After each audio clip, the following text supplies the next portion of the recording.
let us remember it is the brain that sees, and that the human eye is only a faulty window which shows us but an infinitesimal portion of the universe about us. Figure 1 indicates the deceptions experienced in the telescopic observation of the universe about us. But it is not intended to show the true contour of the universe whole. It is meant to express only the salient features of physical continuity. It shows how all connected land and sky areas of the universe have positive continuity with the Earth. But it also shows how every sky area of the universe must deceptively appear to telescopic detection as a globular area. And that deception of globularity imposes the delusion that the areas are isolated. Connecting areas, or parts, of the illustration's luminous outer sky curves may be considered star areas between the planets. Though the illustration shows them all more or less alike, there does exist variation in their luminous depth, but they are all areas of the luminous outer sky surface of the universe. Variations in luminous depth result from differences in intensity of gaseous sky content. Such variations in turn develop differences in the astronomer's spectrum and spectroscopic analysis. All luminous areas of the universe illustration are in common with the universe. It represents observable parts of an infinitely continuous and unbroken outer sky surface.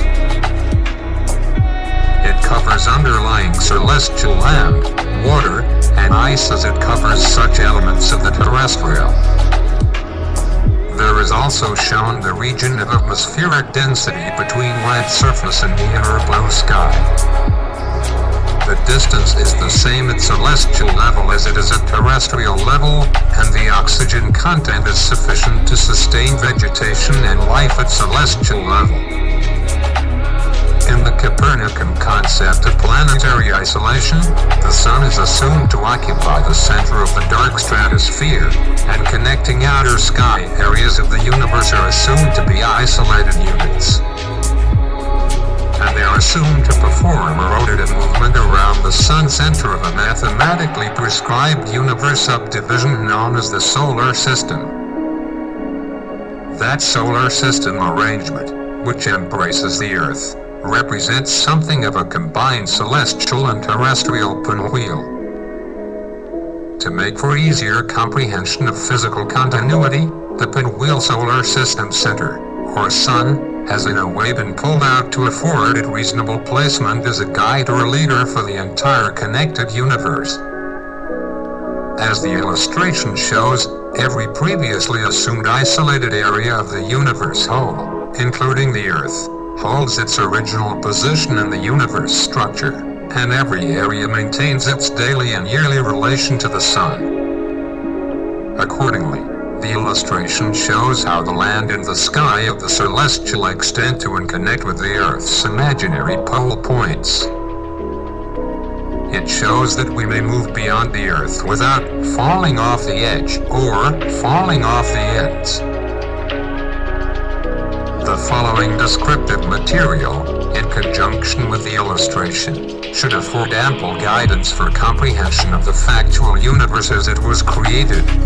1. The dark center represents the perpetually dark stratosphere surrounding the terrestrial and the celestial. It is part of the dark void of infinity, wherein the universe whole was created. 2. The luminous outer partial disks, to be observed against stratosphere darkness, represent the skylight developed over all areas of the universe. A continuity of the same blue sky we observe from land surface everywhere on the terrestrial is seen by inhabitants of every other universe area when they, as do we, look up or out from their respective land surface positions. In looking through their inner blue sky at night, they observe the luminosity of our gaseous outer sky areas in precisely the same manner we observe their outer sky luminosity against the darkness. Since their lenses cannot be expected to penetrate through areas of our luminous sky light and detect the land under our sky, it is most likely that they have deduced as erroneously of our end as we have of their land.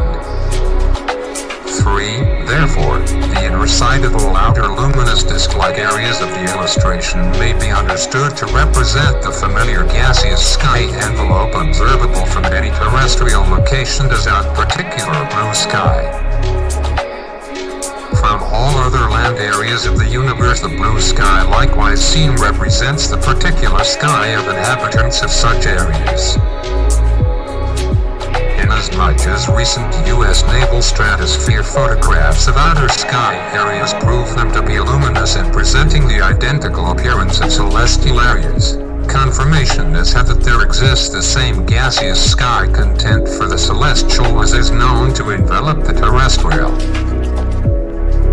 Since the luminosity of outer terrestrial sky areas corresponds to that of outer celestial sky areas, it follows that atmospheric conditions underlying the sky envelope where our celestial cousins dwell must correspond to atmospheric conditions prevailing at terrestrial level. Thus, the inner blue sky must also correspond throughout the entire universe. Our experiments show that without the existence of an inner blue sky of gaseous content, there could be no luminous outer sky, which is an expression of sky gas, to be observed over terrestrial or celestial areas. 4. Hence any Martians, Venusians, Jupiterians, or Lagrands, looking up or out from their respective land positions, are during the day permitted to view their gaseous blue sky envelope with the same varying depth, or shades, of blue that we observe in our blue sky. The depth of blue will depend upon atmospheric conditions prevailing at the various celestial locations at the time of observation. Further, as the celestial sky's chemical content, or gaseous intensity, varies from time to time and from place to place, as does the content of our sky, it produces a corresponding variation in the intensity of outer sky luminosity to be observed against the dark stratosphere by remote observers everywhere. Therefore, the inner areas of the illustration, denoting terrestrial and celestial sky as observed from land surface, should not be a constant blue depth. By the same token, the outer sky luminosity will not be constant, but there are variations in luminous quality. As will be later shown, variations in luminous sky movement produce, or accompany, change of blue and luminous sky expressions. 5. At night, inhabitants of all other parts of the universe observe seemingly globular and isolated areas of our luminous outer sky in the same manner as we are permitted to observe luminous, seemingly globular and isolated areas of their sky. They are permitted to see only the outer luminous expression of our sky, as we see only the outer luminous expression of our sky, as we see luminous areas of their outer sky. Since their most powerful telescopes cannot penetrate through our sky light, they cannot hope to see our land, or our blue sky as we see it until we arrive on the land under their blue sky. As our most powerful telescopic lenses cannot penetrate through skylight of the celestial, we have been unable to detect the land and vegetation under the luminous sky enveloping the entire celestial realm. 6.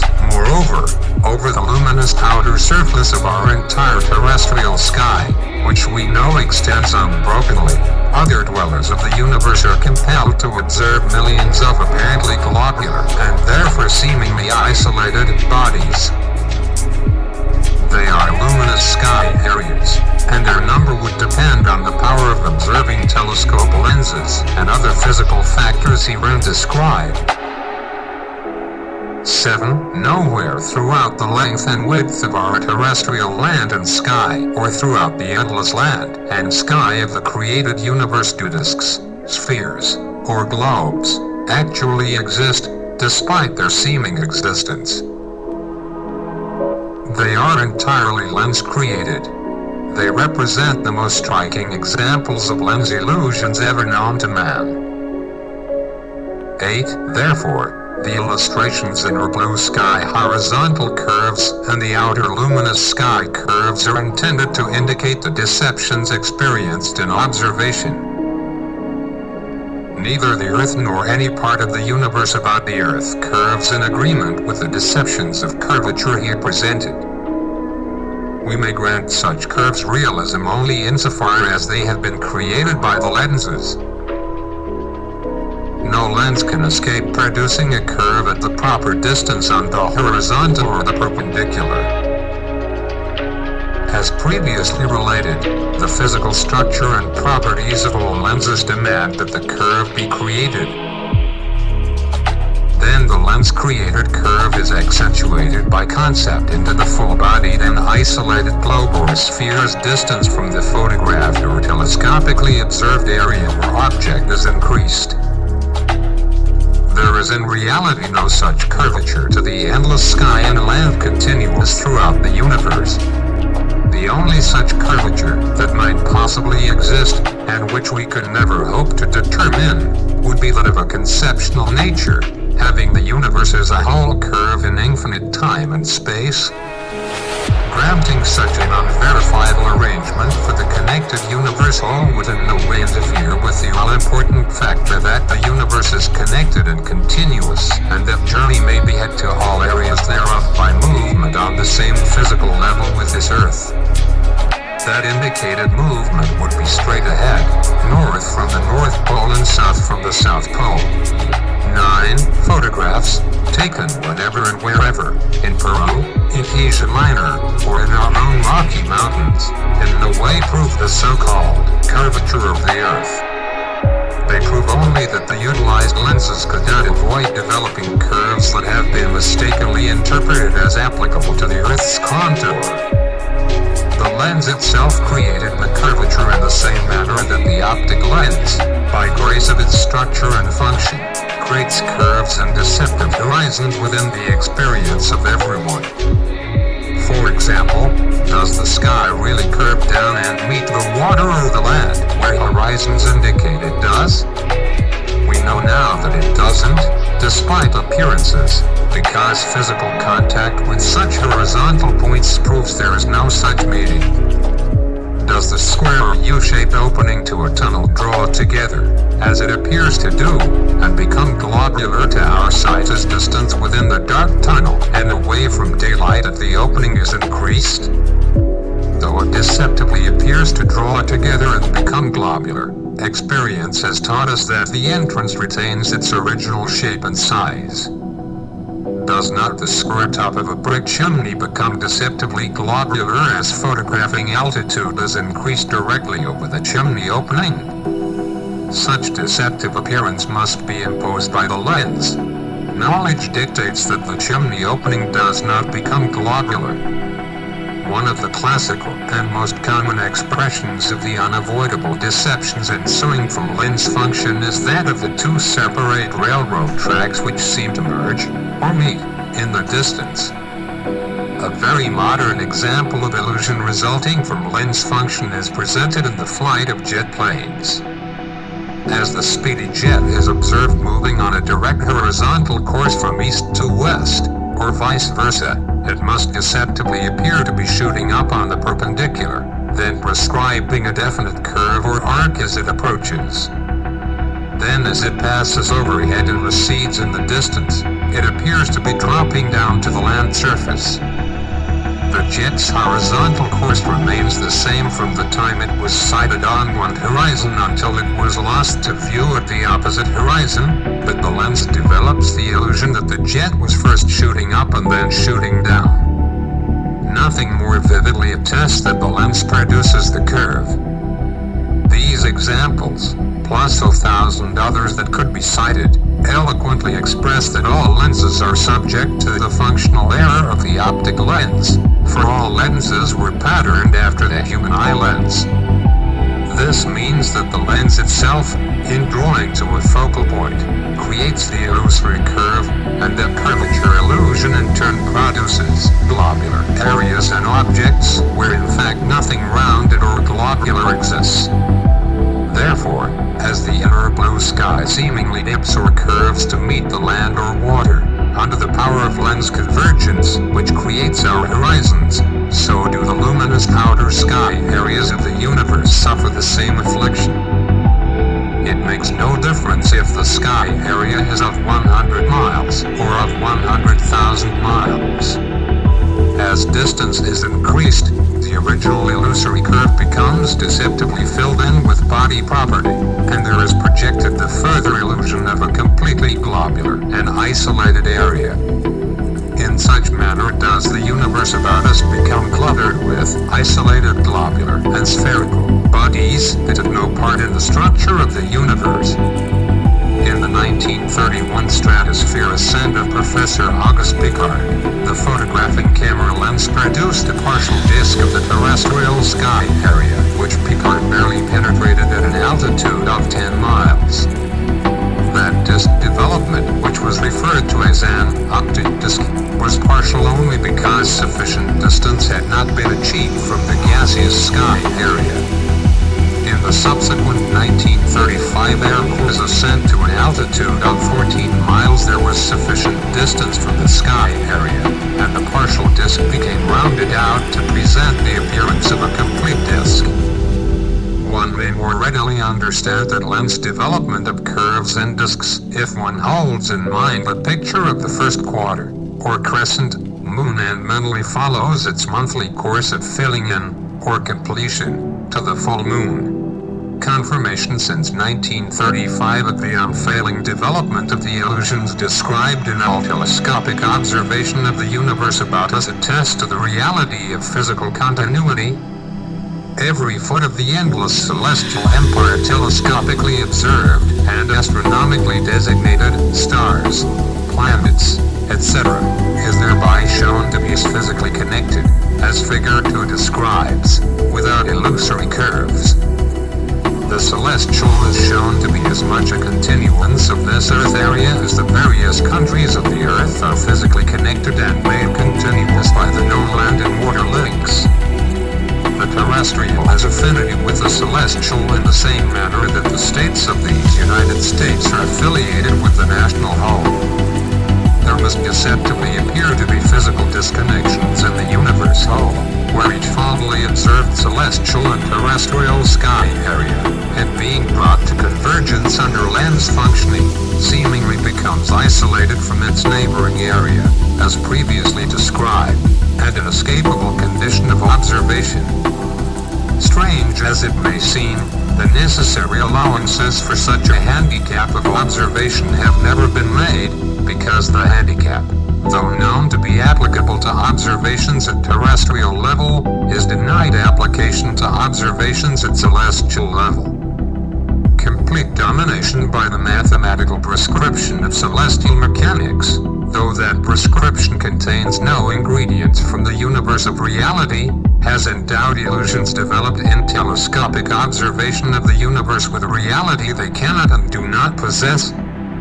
Therefore, we should never lose sight of the fact that the designation of celestial areas as globular and isolated is at the best a vague assumption within the world of the astro-mathematician, rather than a creative fact within the world of things of which we are a part. With further observation of Figure 1, one may realize that, were one occupying any area of the illustrated universe whole or observing any area thereof from a stratosphere position, the depicted curved and luminous outer sky areas of the terrestrial and the celestial would deceptively appear as full-bodied isolated globular entities.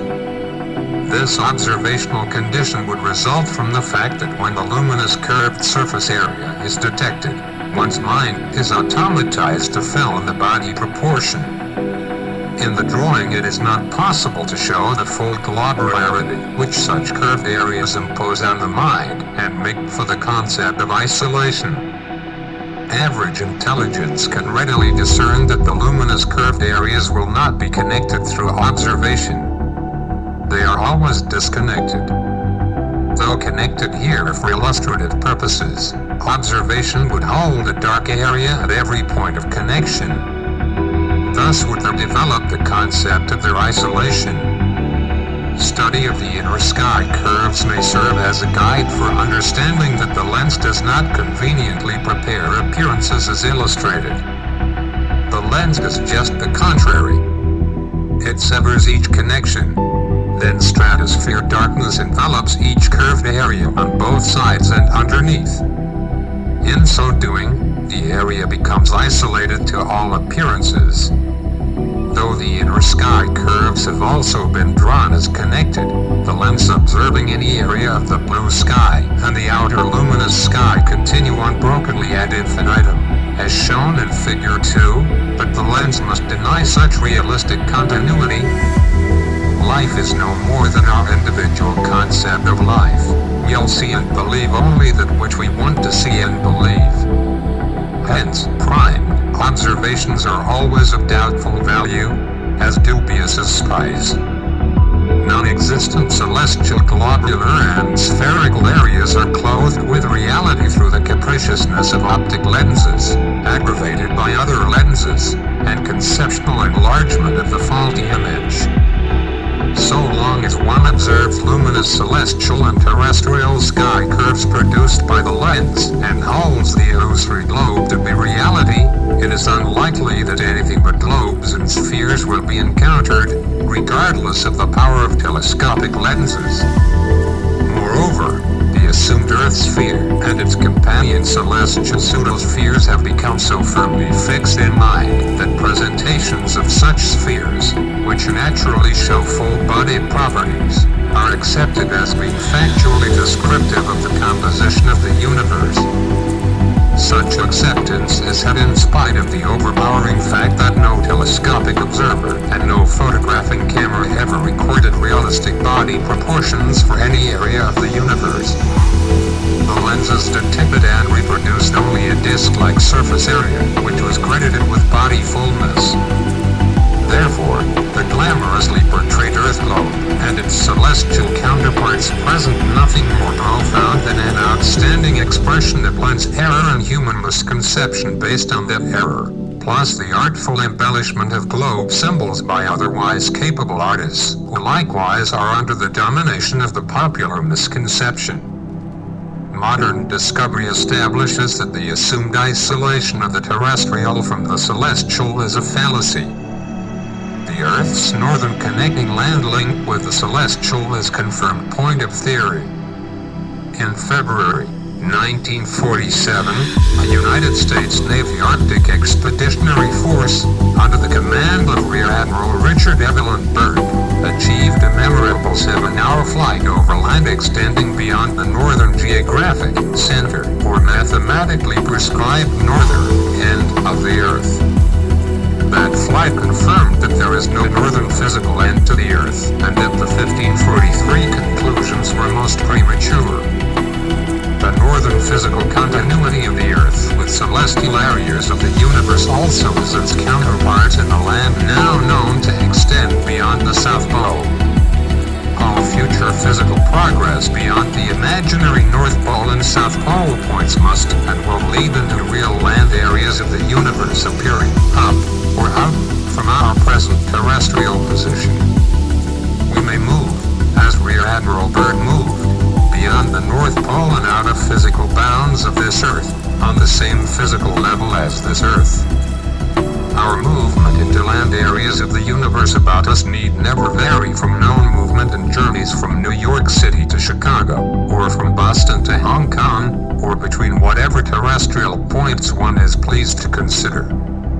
We may fly the distance with means now at hand, or we may journey in any of the other established modes for making possible journeys from city to city and from nation to nation of the terrestrial area.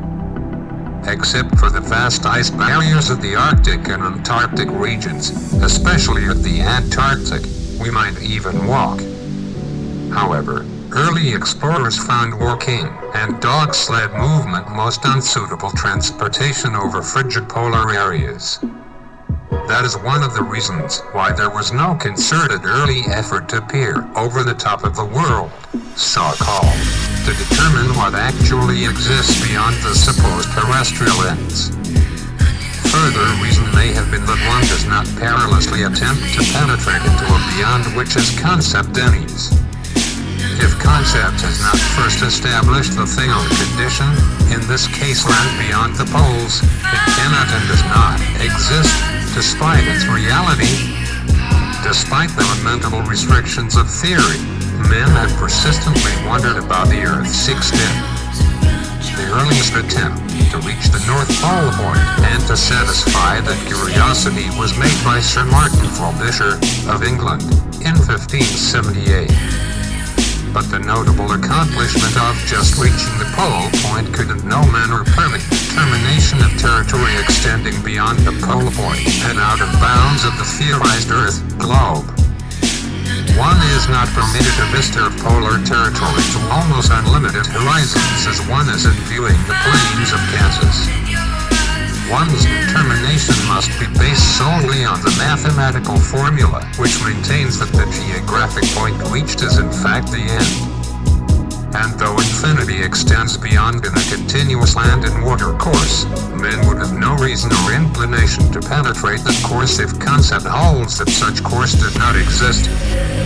Therefore, though the space myth did not restrict movement to the polar areas of any assumed Earth ending, it did most definitely restrict movement beyond such supposed Earth ends, where men believed they would be projected into space assumed to exist beyond the ends. Hence the awesome conjecture northern and southern space of the Copernican theory erected the identical barriers to northern and southern progress as the obsolete Ptolemaic theory had imposed on movement east and west from the Old World prior to 1492. How fearful has been the word space!